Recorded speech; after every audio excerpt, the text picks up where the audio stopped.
Alright, what's going on, guys? Trev back again, here to bring you another video. This one's going to be doing my weekly review for this week's episode of Under the Dome. This week we got to see the release of Under the Dome Season 2, Episode 3, which was called Force Majeure.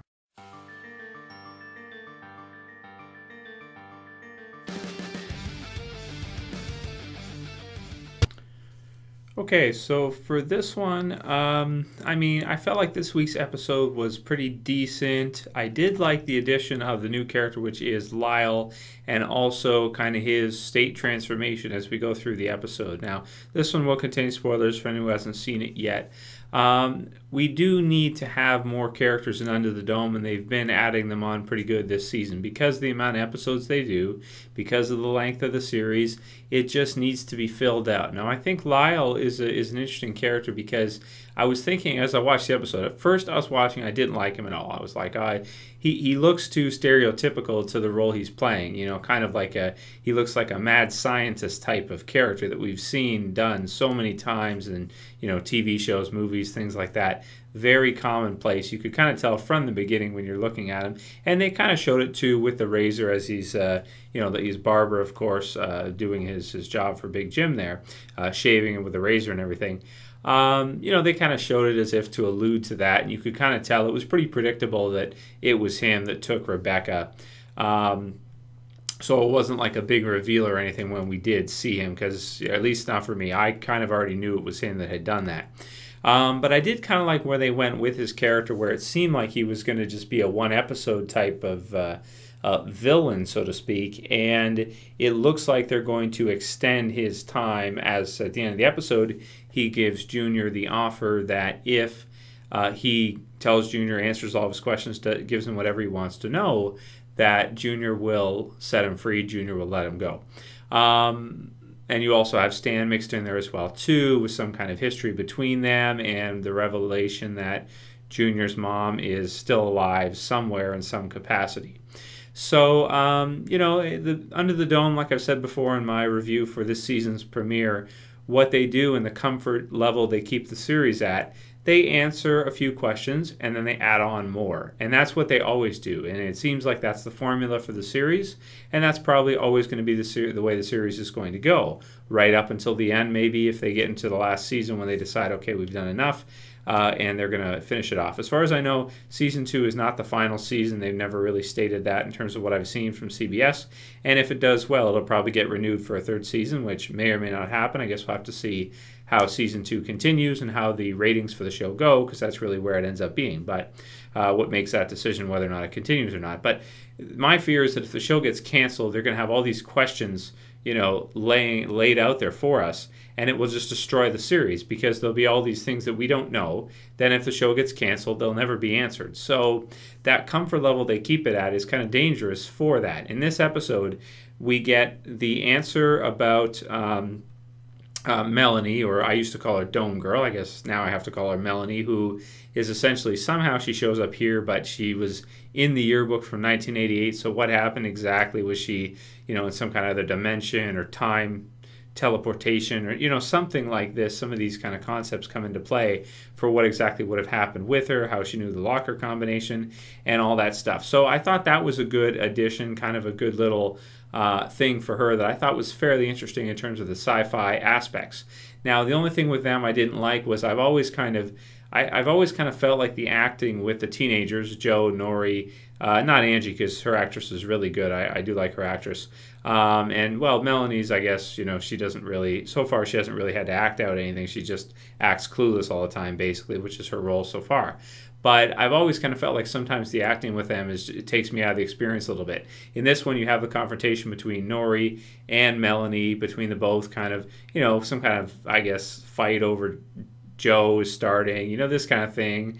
And I personally, I don't know, it's the acting wasn't the greatest, and I hardly ever point out bad acting when I do reviews, but I felt like that was it. If ever there was a reason for me to point out bad acting, that was bad acting. So it's not the first time it's happened. It's happened before in season 1 and that. And I don't know if it's their fault, if it's just the way they physically look or what. I don't know. In addition to that, this episode had some problems, I felt like, with sound. At certain points in time, the sound didn't match. I don't know if it was just the version I was watching or what, but it sounded like when they were talking in the car, maybe they did some voiceovers later and edited them in, but the sound didn't exactly match, and it just sounded a little weird sometimes. So there was that as well too. Aside from that, the whole raining red, whatever it is, blood or whatever was causing it to rain red and be acidic.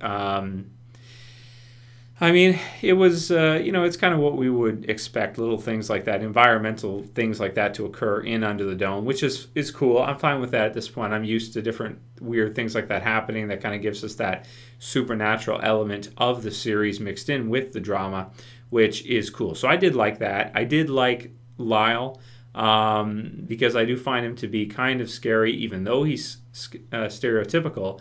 And I did like how his physical appearance was changed throughout the episode, and how it seems like they're setting him and Stan up to be some kind of villains in the series. Because it seemed like at the end of the first season, we didn't really have a villain after Maxine. There was Big Jim and Barbie. They were kind of at each other's throats. And for this kind of story, I think the episode to episode really benefit by having, at least for a little while, some kind of enemy for Big Jim and the others to counter, some kind of other group there that is kind of behind the scenes and is doing things, and it just is interesting to me. And I like how they kind of have an in with Junior because of the of him wanting answers for what's going on with his mom or what happened to his mom or whatever, and that they had a history together. So it was kind of weird that we've never seen this character before, Lyle, and same with Stan earlier on in the series. They're just kind of thrown in there lazily. But I mean, that not every show is all that well planned out. You have a show like Game of Thrones, for example, where you'll have characters that are in the background that are just standing around, and the actor or actress, they'll be able to go ahead and bring that character more to the forefront later on as the series progresses, a season later, 2 seasons later. In Under the Dome, they never did that at the beginning, so they have to throw in these other characters because they never had anything like that. Had they have planned it out a little bit better for the long run, they could have done things like that, and it would feel a lot more organic if we got to meet different characters that were in and around but weren't necessarily absolutely central to the story. Even quickly, even see them in and around or in the background or whatever, and then bring them in more center focus later on is the smoothest way to do it. Now, they haven't done that with this series because of the nature of the show and because they didn't know if it was even going to continue. They maybe thought it would only last 1 season, but it did so well they're going to do a second one. So anyway, with regards to him, I'll just say overall, I thought he was a pretty decent character, pretty cool, and I do like to see them introducing kind of a new villain or a new bad guy that adds some extra drama, more of that human drama to the show that I personally enjoy. That's for me is like the favorite thing. I like the supernatural stuff to drive the drama rather than it totally focused on the supernatural stuff or things like that. That's my favorite, is when it drives it. And I do like his character, how he's just like this crazy guy that or maybe he's not totally crazy, maybe he does have some kind of insight, and he starts to do things like this with kidnapping Rebecca and wanting to torture, basically, maybe kill her, I guess, as a result. So hopefully we'll find out pretty soon what happened to Angie. Another question that is yet to be answered, and also with the new questions, and we'll find out why Sam and Lyle know each other, what was going on with them, and everything like that. So I don't know, it's decent, I guess I would say. It's a decent development, but my favorite development right now is kind of the food shortage. The food shortage, I do think is a really interesting question, and I believe that was the initial intention of Stephen King when he started writing Under the Dome, was to create some kind of cannibal story. And it seems like we're inching our way closer and closer towards that point. Especially now with Rebecca, who's providing us with the exposition to let Big Jim know, and us, the viewer, that they're getting really short on food and it's going to become a big problem. Plus you have Lyle and Sam out there, and you have all these questions that are to be answered. Is it enough to keep people watching Under the Dome? I don't know. For me, I'm going to continue watching because there really isn't that much else on. The Strain really impressed me with how good that is, so definitely going to continue watching that. Extant, I watched this week as well too. Is pretty good too. And Under the Dome, for me, it is enough. It is enough for me, but I can definitely see, because I have had some subscribers and viewers that have watched the series up until now that are dropping the show, and I've seen that expressed in comments and messages and things like that.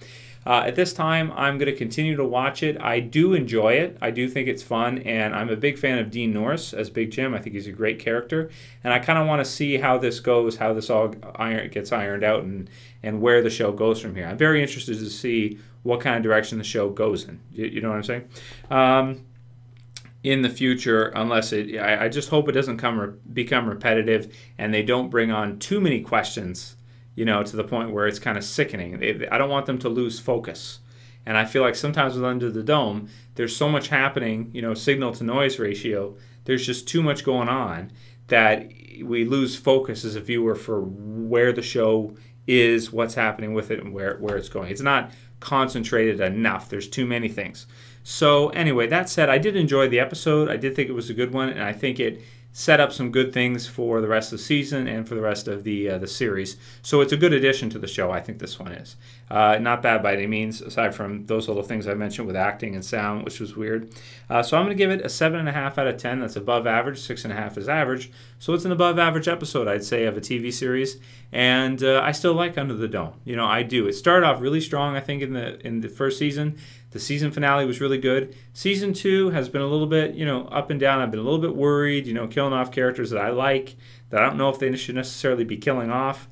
And, yeah, I guess we'll see what happens from here on out. And, you know, I've got my fingers crossed that I hope the rest of the season is really good. And I hope we see some great developments and some great things happen. So I guess we'll have to see. We'll have to wait and see how it goes. Let me know what you guys thought about the episode and how you feel about the series. If you're going to stick with it, let me know. And if you're going to drop it, please also write it below and write why. And don't flame other people if they're dropping it, if people do love it or they don't like it. You know, I mean, it's one that I could see people being very divided on. So let me know what you guys think about all that. If you like the video, please thumb it up, like it below. If you want to help support the channel, please share it, favorite it. And that's all I got to say for this week's episode, guys. We'll see you next week for next week's review. Trev, saying peace.